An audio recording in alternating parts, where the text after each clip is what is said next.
Let's recap the top story for you this afternoon. The High Court in Pietermaritzburg has granted former President Jacob Zuma's application for postponement of his corruption trial, pending the outcome of a Supreme Court of Appeal application for reconsideration to remove State Prosecutor Billy Downer from the trial.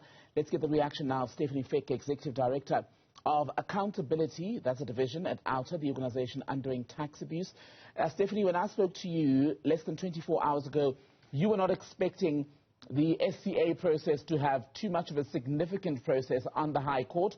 Your reaction then, how significant is today's ruling? You know what, I think it's sort of deflating in the sense that when on earth, I think the question on everybody's mind is, when is this court case ever going to continue? I mean, there's also the fact that he's taken ill and has undergone some treatment. That is going to be a problem because we are talking about an elderly person.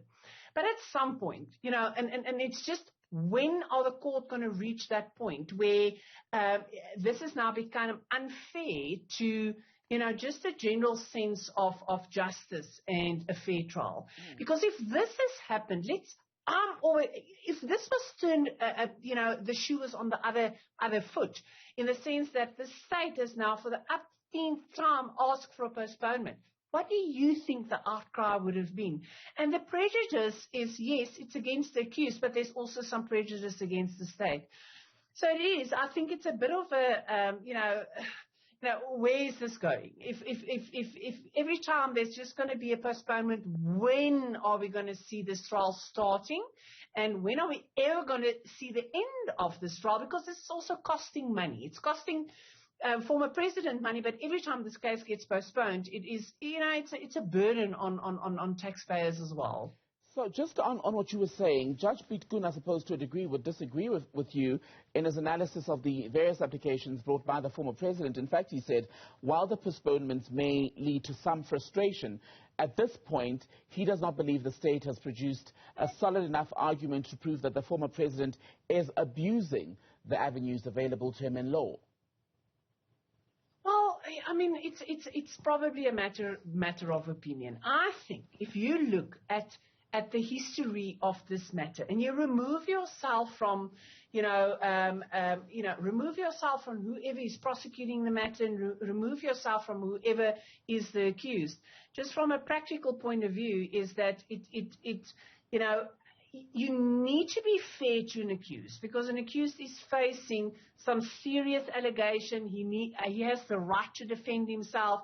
He's got the right to legal representation. He's got a right. We've got a procedure and a constitution that allows you to defend yourself, whatever that is. But there is a point that one has to ask. But at what point do you say no more?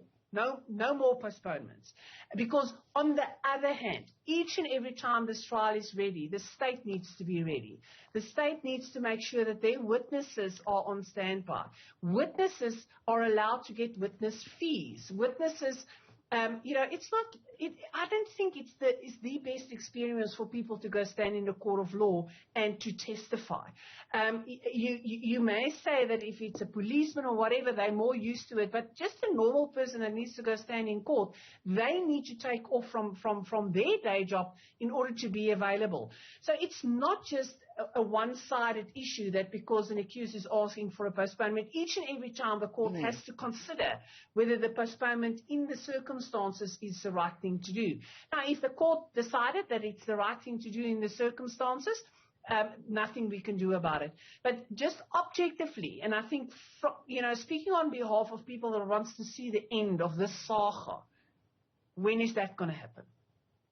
So, is the fear then, I wonder, not even the fear, the caution, shall we say, from the High Court, not that should it push ahead, because Judge Piet Koen basically said that the appeals process leaves this court little room to proceed with the actual trial, because if it were to proceed, is the fear not that the former president would then launch another legal challenge which would basically scupper the whole trial process down the line? Is 6 weeks not a small price to pay for those like the NPA and yourself who want this to go ahead ASAP versus a problem down the line where the former president can mount a challenge, perhaps say in the Constitutional Court, where he says, while I was appealing, the High Court was pushing ahead and having me tried, even though I had put forward an application, and this is within the scope of my rights as an accused person?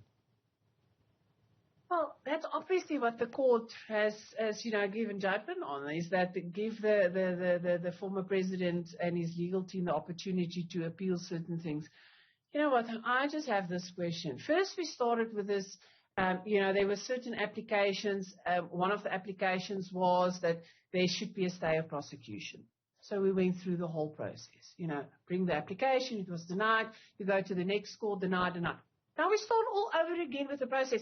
It really appears, and I hear what you are saying, and if it was any other case and it was done any other way, one might have said that let's just finish this process before the trial starts. Mm-hmm. But I think that this is the third or the fourth application where we started, bring the application, it was denied. Then we go to the next thing. If you are unsuccessful with whatever application, then it's as if the impression is created, whether that is true or not, but one can only get the impression from what is actually happening, is that it really is a tactic in order to make sure that this trial doesn't start. If you have legit problems right from the start, why don't you bring it all at once? Why this piecemeal application? And none of the applications that I started is based on facts that came about after a period of time. All these facts were present when the first application started. So it really is. I am really of the opinion that looking at the circumstances, it appears, if you weigh it up, it really feels like a piecemeal trying to just make sure that this trial doesn't start. And then, quick final one, then the NPA, for their case, they'd wanted to proceed today, said they were ready, in fact, to take this issue to trial. Are their hands completely tied during this period of a month to 6 weeks perhaps, if the Supreme Court of Appeal doesn't deal with the reconsideration issue faster than that?